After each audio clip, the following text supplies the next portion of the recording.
If you are a coach, consultant, or digital marketer posting consistently, getting views, growing your following, but still not signing clients, then this video is for you. Because here's what nobody wants to say out loud. The problem is not your content.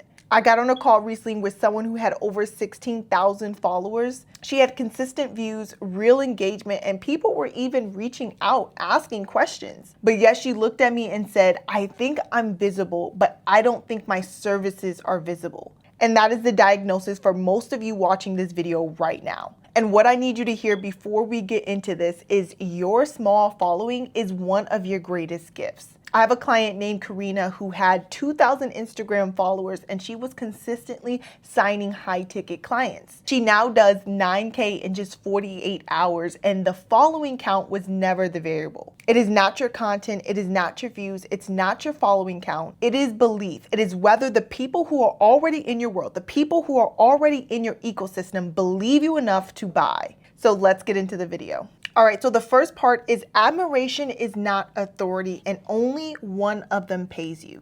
So there are 4 stages every creator moves through, right? There's admirable, likable, credible, and trustable. Now, most coaches are stuck between the stages 1 and 2 and wondering why no one is buying from them. So admiration actually creates attention, likability builds familiarity, and credibility creates belief that you can actually help them.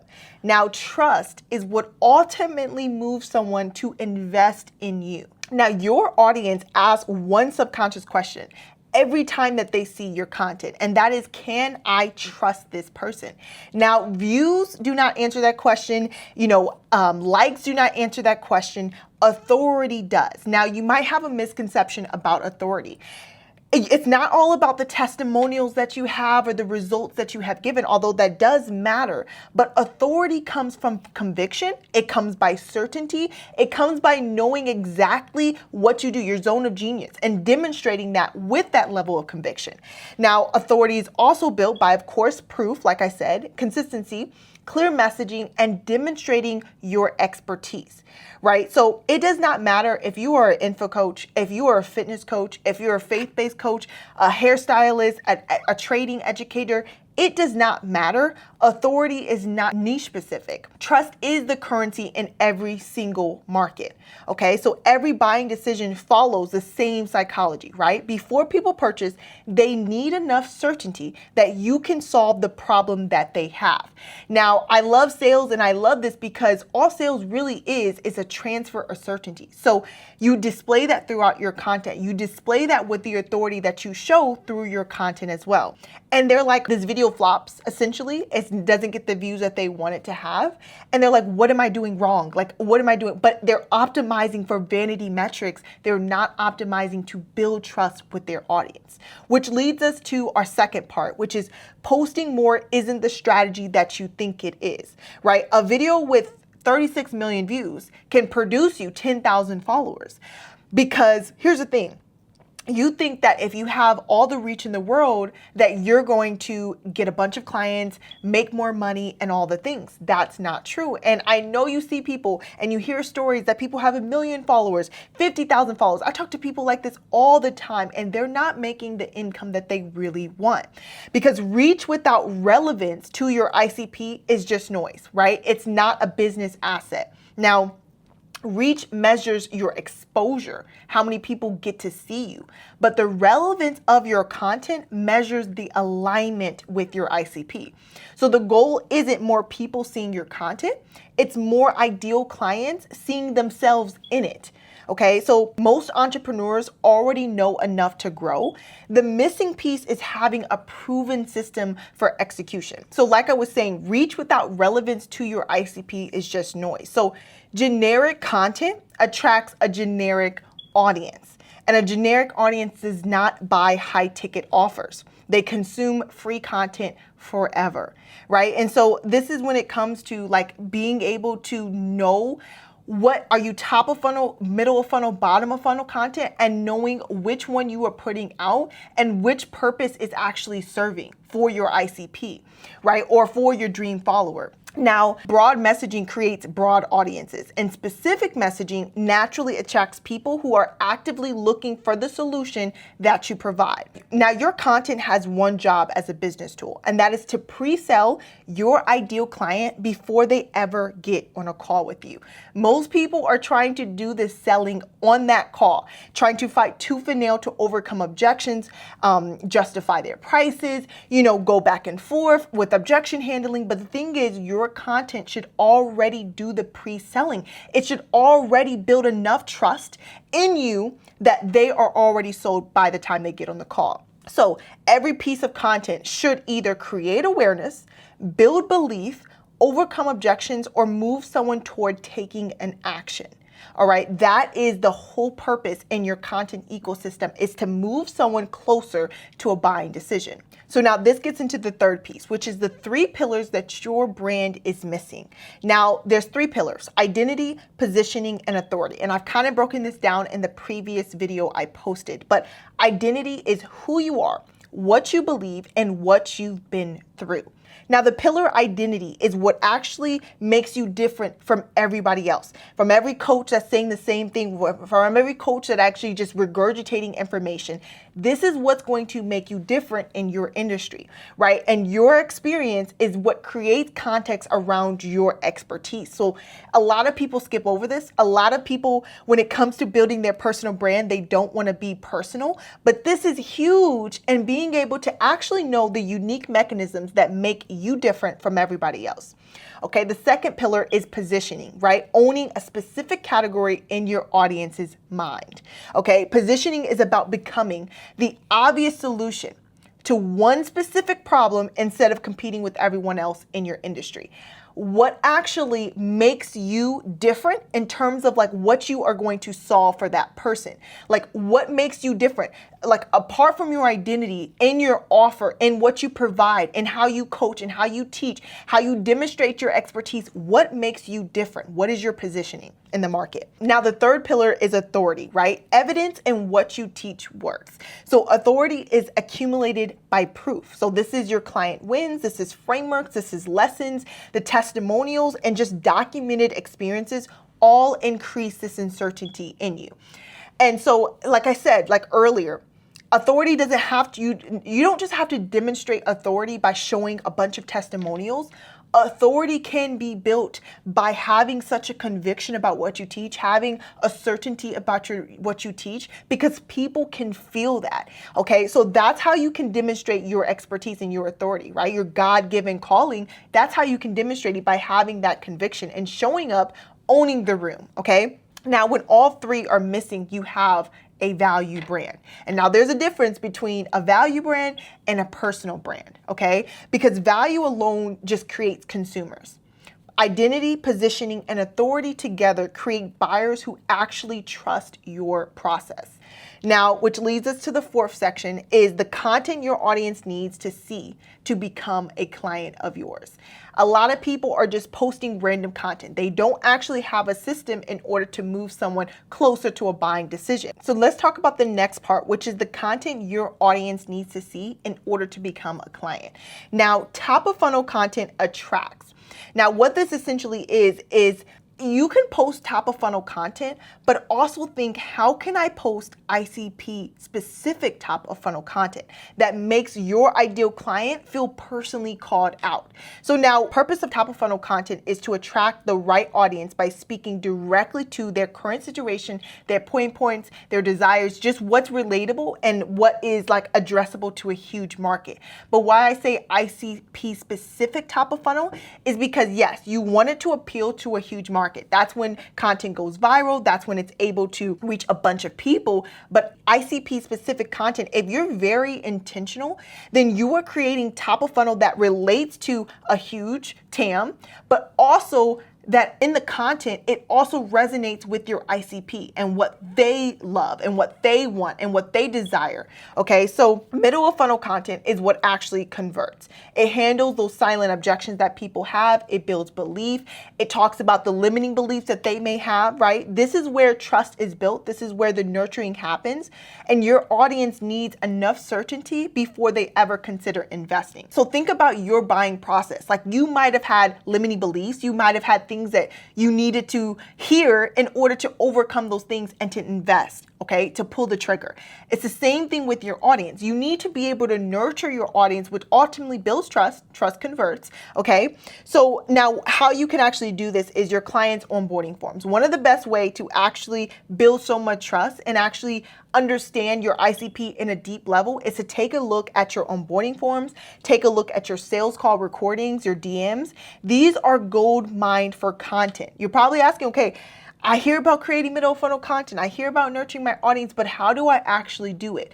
You're already sitting on a bunch of information that you have not tapped into, which is onboarding forms, your sales calls, your DMs, the conversations that you are already having, your top best performing clients, right? The results that they have, the struggles that they are at. This is where you can find unlimited content ideas, right? So instead of guessing what to post, you're actually using the exact language that your audience already uses, things that people have already told you, right? When describing their challenges, their goals, the things that they're looking for, what's holding them back, the fears, right? And the goal is not to go viral in middle funnel content. It's really not ever meant to go viral, right?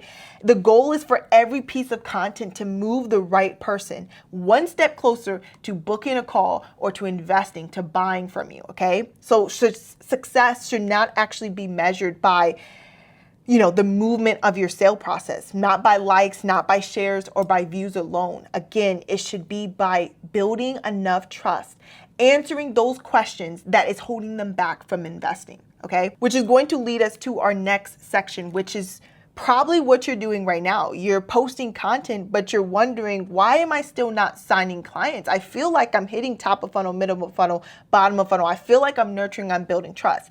Now, there are people already in your ecosystem that are your warmest leads that you have not touched, not followed up with, and they have fell through the cracks, okay? Every person who comments, who sends you a DMs, who follows you is already a warmer lead than someone who has never heard from you.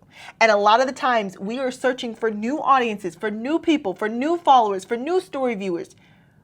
But you already have people in your ecosystem right now that are just on the verge of buying, that they're one piece of content away from investing in you.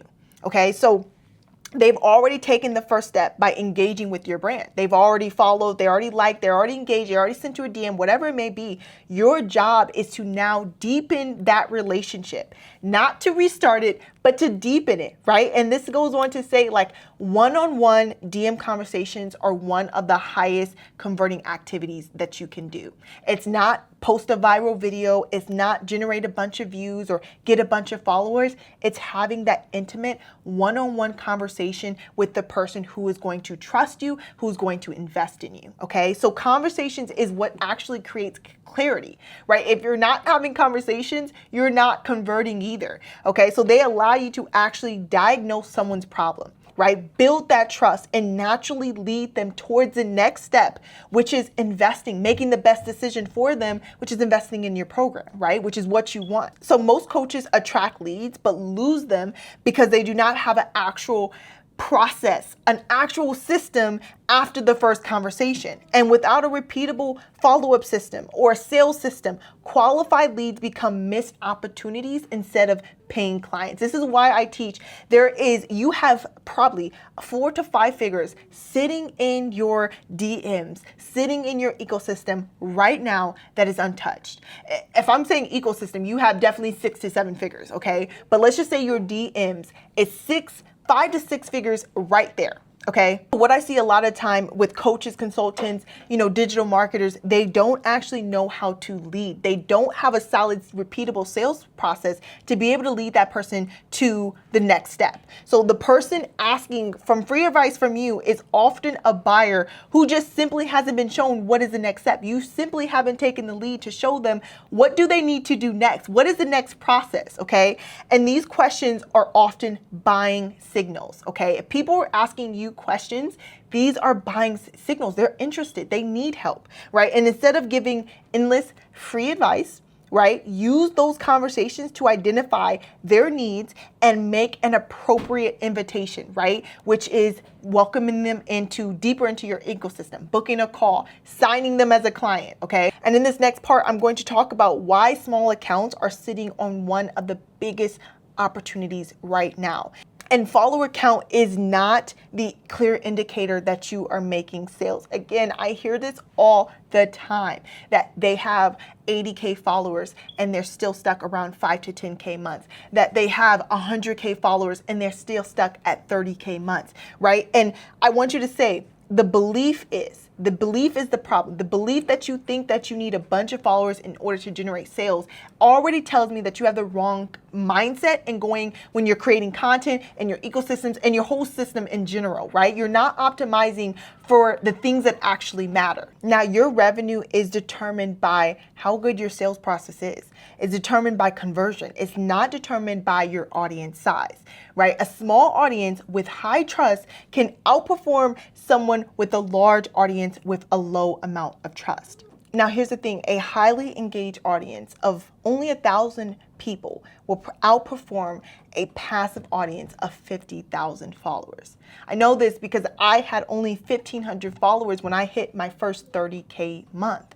Now, engagement alone is not enough, right? What matters is whether your audience actually trusts you enough to make purchasing decisions, right? The coaches waiting until they have more followers are delaying the very thing that actually creates growth, right? Systems produce revenue. Revenue produces those proof, right? And proof is what actually accelerates your growth and allows you to scale even further.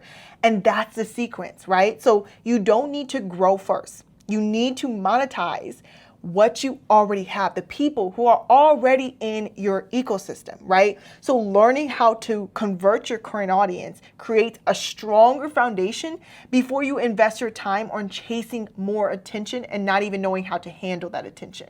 So getting to this last part, which is how do you build belief before you have 1 million followers to prove it? Now, the very first thing is document. Don't just create. Actually show your journey. Talk about your journey. Talk about your lessons and your progress. I promise you, vulnerability wins right now. You do not have to fake the funk. You do not have to engineer this extra. You do not have to do any of that. Just document what you're currently going through, because that trust that's going to allow you to build so much trust with your audience. And that documentation actually allows you to demonstrate your experience in real time. It actually allows your audience to see, how do you think? How do you solve problems? How have you grown? The next way that you can actually build belief is talking about your God-given story, your testimony, right? Because your story is ultimately the most valuable marketing asset that you have. And a lot of people will try to shy away for it, or they feel like their story isn't powerful enough, or they feel like they haven't had a huge transformation like other people in the space have had. But your experiences, your challenges, and your perspective are impossible for your competitors to actually replicate. What makes you you. It's what makes you have those unique mechanisms, and what actually makes you differ from everybody else is your story, right? And making your brand naturally different from everyone else. Now, the other way to build belief is stacking your wins. And I'm not just talking about the huge wins of taking clients to 60K, 100K months. I'm also talking about your small wins, how you took someone from 0 to 10K. I'm talking about even someone making their first sale coming online, whatever it may be, or it's scaling someone from 10 to 30K or 30K to 50K. I'm saying stack it, and add it to your credibility bank, right? Authority compounds over time. And sharing those lessons, client wins, and milestones is what actually consistently gives your audience more reasons to trust your expertise. When you show up multiple times, demonstrating what you believe in, your expertise, demonstrating your zone of genius allows people to be like, oh yeah, this girl is exactly what I'm looking for. This girl, we just align. I just feel like there's a connection here. And that's what you want to create with your audience. That's the type of trust that you want to build with your audience. Okay, so here's what I want you to walk away with from this video. It is not your content. It is not your following count. It's not the amount of views that you get. It's whether the people who are already watching you trust you enough to pay you.